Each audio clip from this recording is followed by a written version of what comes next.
কিন্তু জন আশীৰ্বাদ যাত্ৰা নহয়, এইটো জন অভিশাপ যাত্ৰা। এই যে জনজাতীয় মানুহৰ 49,500 বিঘা মাটি আম্বানী, আদানী আৰু ৰামদেৱ গডৰেজক দি দিছে, জনজাতীয় মানুহৰ ইয়াৰ আশীৰ্বাদ পাব নেকি?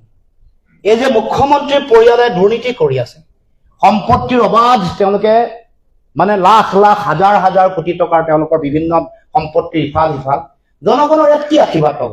জনগণৰ অভিশাপ পাব। এই যে কৰ কাটল বঢ়াইছে, অত্যাৱশ্যকীয় সামগ্ৰীৰ মূল্য বৃদ্ধি 180% পৰা 270%লৈকে, মাটিৰ খাজানা সৰ্বানন্দ সোণোৱাল চৰকাৰৰ দিনত 3 গুণ বাঢ়িছিলে, এতিয়া 2 গুণ, আৰু এতিয়া 100%, তাৰমানে আৰু 2 গুণ, সৰ্বমুঠ 7 গুণ বাঢ়িলে। এয়া জনগণৰ আশীৰ্বাদ পাব নে অভিশাপ পাব? গিৰগাই কেলেংকাৰী কৰিলে, গিৰগাই কেলেংকাৰী কৰাৰ পাছত আমাৰ যিসকলে তেওঁলোকে হিন্দুত্বৰ নামত, ভূমাতাৰ নামত তেওঁলোকে ৰাজনীতি কৰে, সেই সনাতনী পন্থাত তেওঁলোকে আশীৰ্বাদ পাব নে অভিশাপ পাব? আপোনালোকে কওক। এয়া মৌলিক প্ৰশ্ন। জনগণৰ এতিয়া টুল টেক্স কিমানখন টুল আছিলে, আগতে কিমানখন টুল গেট আছিলে? 27খন বঢ়াবলৈ লক্ষ্য হয় নহয়? এই নিৰ্বাচনৰ আগত 2-3খন আৰু উপহাৰ দিলে নে নাই দিয়া? জনগণৰ ইয়াত আশীৰ্বাদ পাব নে অভিশাপ পাব? লাইটৰ বিল তেওঁলোকে প্ৰথমতে কেইবাবাৰো বঢ়াই নি শেষত স্মাৰ্ট ডকাইট লগাই দিলে, স্মাৰ্ট মিটাৰ লগাই দিলে, হয় নহয়? জনগণৰ আশীৰ্বাদ পাব নে অভিশাপ পাব?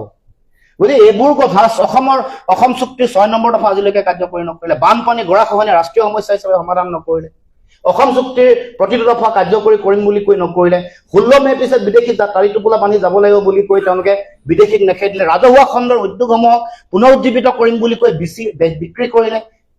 সব আটাইতকৈ ডাঙৰ কথা, নিৰ্বাচনৰ আগত জুবিনদাৰ হত্যাৰ ন্যায় দিম বুলি কৈ নিদিলে, জনগণৰ আশীৰ্বাদ পাব নে অভিশাপ পাব? কওক আপোনালোকে। এয়া জন আশীৰ্বাদ যাত্ৰা নহয়, এয়া জন অভিশাপ যাত্ৰা বুলি আজিৰ পৰা লিপিবদ্ধ হ'ব লাগে, আজিৰ পৰা চিহ্নিত হ'ব।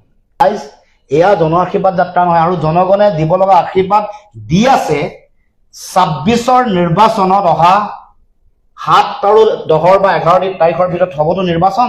ইয়াত জনতাৰ যি অভিশাপ তেওঁলোকে EVM বাকচৰ ভিতৰত তেওঁলোকে চিল মোহৰ মাৰি ভৰাই